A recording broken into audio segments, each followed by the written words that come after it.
3 numbers which are coprime to each other. 3 నంబర్లు ఉన్నాయట. అది ఒకదానికొకటి సహప్రధాన సంఖ్యలు. అంటే A1, A2, A3 ఈ 3 నంబర్లు అనుకుందాం. A1, A2, A3 3 నంబర్లు అనుకుందాం. ఈ 3 నంబర్లు 3 numbers which are coprime to each other. ప్రతి 2 నంబర్లు సహప్రధాన సంఖ్యలు. అంటే హెచ్‌సిఎఫ్ ఆఫ్ A1, A2 ఒకటి. ఈ ప్రతి 2 నంబర్లు సహప్రధాన సంఖ్యలు.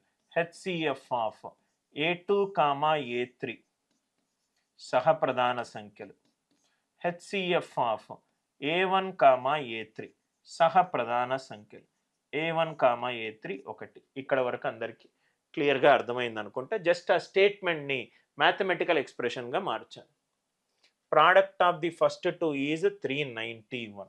So A1 into A2 is 391. And that of last two is A2 into A3. It is 943. 943. Find the middle number. Find the middle number. Now ఇక్కడ చూడండి సార్. ఇక్కడ A1 మనకు middle number కావాలి కాబట్టి మిడిల్ నంబర్ ఏంటి sir? A2. మనకు కావాల్సిన value ఏంటి? A2. మనకు కావాల్సిన వాల్యూ ఏంటి? A2. A2 into A3 943. అంటే A2 అనేది 943కి కారణాంకము. A1 into A2 is 391. అంటే A2 అనేది 391కి కారణాంకం. అంటే A2 అనేది ఏం కావాలి? A2 అనేది 391కి కారణాంకం కావాలి. 943కి కారణాంకం కావాలి. 943కి కారణాంకం కావాలి. ఒకసారి చేసుకుంటూ వెళ్దాం సార్. సపోజ్‌గా A2 ఆప్షన్స్ నుంచి వద్దాం. సపోజ్‌గా 23 పెట్టుకున్నాను.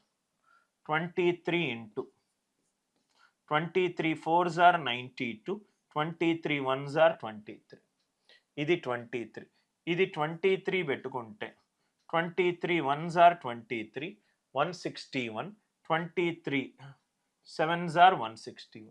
అంటే నంబర్స్ ఏంటి సార్? 17, 23, 41. 17, 23 సహప్రధాన సంఖ్యల? ఎస్. 23, 41 సహప్రధాన సంఖ్యల? ఎస్. 17, 41 సహప్రధాన సంఖ్యల? ఎస్. సో అంటే నేను 23 తీసుకుంటే నాకు ఆన్సర్ వచ్చింది. సపోజ్‌గా నేను ఆప్షన్ ఏ తీసుకుంటున్నా.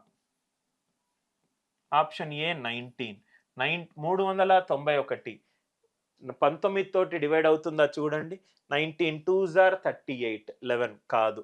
కాబట్టి ఆప్షన్ ఏ పోయింది. Option B 41. 41 అనేది 491కి డివైడ్ అవుతుందా చూడండి. 41 9s are 369. 369 కానీ ఇది 391 ఉంది. ఇది కూడా కాదు. Option number C 17. 17 2s are 34.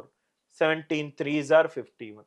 17 4s are 5s are 85.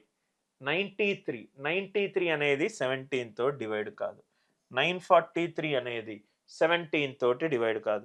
17 5ల 85, 93.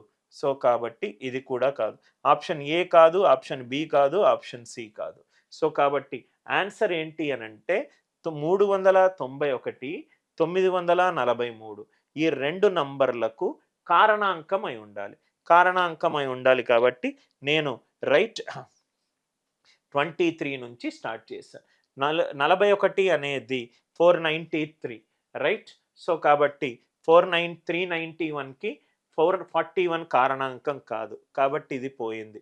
19 అనేది 391కి కారణాంకం కాదు. కాబట్టి ఇది కూడా పోయింది.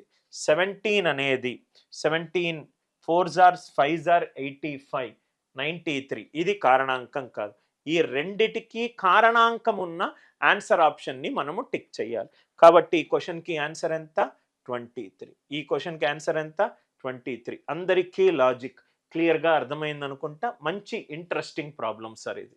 Next one. Some of 3 prime numbers is 72. ప్రతి ఒక్క క్వశ్చన్ చాలా logical question sir. Some of 3 prime numbers it is 72. 3 ప్రధాన సంఖ్యల మొత్తము 72. ఈ 3 ప్రధాన సంఖ్యలు గనక బేసి సంఖ్యలు అయ్యి ఉంటే odd plus odd plus odd, odd plus odd plus odd, answer ఏమొచ్చేది చూడండి. Odd plus odd even, even plus odd odd. 3 గనక బేసి ప్రధాన సంఖ్యలు అయి ఉంటే right hand side odd number వచ్చేది, right hand side odd number వచ్చేది. కానీ 72 అనేది రైట్ సరి సంఖ్య, అంటే 3 బేసి సంఖ్యలు అవ్వాల్సిన ఛాన్స్ లేదు. ఒకటి ఖచ్చితంగా 1 ఆఫ్ ఏబిసి, ఖచ్చితంగా అది సరి సంఖ్య అయి ఉండాలి. 1 ఆఫ్ ఏబిసి షుడ్ బి 2. ఎందుకు సార్ అని అంటే 3 గనక బేస్ సంఖ్యలు అయ్యిందనుకోండి, బేసి ప్లస్ బేసి ప్లస్ బేసి నాకు బేస్ సంఖ్య వస్తుంది. కానీ 72 అనేది సరి సంఖ్య కాబట్టి నాకు 3 బేస్ సంఖ్యలు ఉండకూడదు. ఒకటి ఖచ్చితంగా 2 అనే వాల్యూ ఉండాలి. సపోజ్గా ఏ 2 వేసుకుంటే బి ప్లస్ సి ఏమవుతుంది, 70 అవుతుంది. ఎందుకు ఒకటి 2 అయిందో అందరికీ అర్థమైంది అనుకుంటా. ఏ గనక 2 అవుతే B plus C 70. If one of the number C is 24 more than the other number, which one is the number? Suppose ఇది ఆన్సర్ ఆప్షన్ నుంచి వెళ్దాం. ఒకటి ఖచ్చితంగా 2 అయింది. అది ఎందుకు అయింది? 3 గనక బేస్ సంఖ్యలు ఉంటే దాని మొత్తము కూడా బేస్ సంఖ్య అయింది. కానీ 72 అనేది సరి సంఖ్య కాబట్టి 3 బేస్ సంఖ్యలు ఉండే ఛాన్సే లేదు. ఒకటి సరి సంఖ్య ఉండాలి కాబట్టి ఏ వాల్యూ 2. ఆప్షన్స్ నుంచి వెళ్దాం. Answer option substitution, answer option substitution, answer option substitution. ఒక్కొక్కటి చేసుకుంటూ వెళ్దాం సార్. సపోజ్గా ఆప్షన్ ఏ 31, ఆప్షన్ ఏ 31. ఒకటి చూడండి సార్, ఒక number is 24 more than the other number, అంటే ఇంకో నంబర్ ఏం కావచ్చు, 55 కావచ్చు. 31 ప్లస్ 55 ఎంత, 86. కానీ నాకు సమ్ ఎంత రావాలి, 70 రావాలి, అంటే ఇది పోయింది. ఇంకోటి ఇది 37, ఇది 37. 37 is 24 more than the other number. 24 అంటే ఇది 13 కావచ్చు, 13 కావచ్చు, అంతే కదా సార్. 13 ప్లస్ 24 37. ఆర్ ఇది 61 కూడా కావచ్చు. ఇది దీనికంటే 24 ఎక్కువ, ఇది దీనికంటే 24 ఎక్కువ. 37 ప్లస్ 13 50 కాదు, ఇది కూడా కాదు. నెక్స్ట్ 29, ఇది 29. ఇది 29 పెట్టుకుంటే 24 ఎక్కువ, ఇది 53 కావచ్చు, ఇది 5 కావచ్చు, అంతే కదా సార్. ఇది దీనికంటే 24 ఎక్కువ, ఇది దీనికంటే 24 ఎక్కువ, కానీ సమ్ చేస్తే 70 వచ్చే ఛాన్స్ లేదు.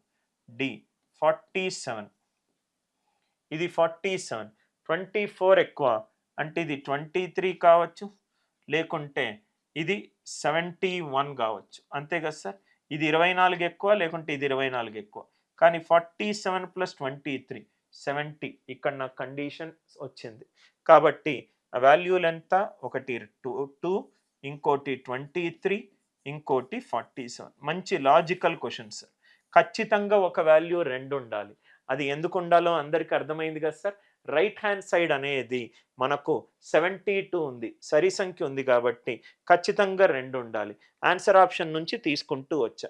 ఒకటి 47, ఈ 47 ఇంకో నంబర్కి 24 ఎక్కువ, అంటే 47 ప్లస్ 24 71.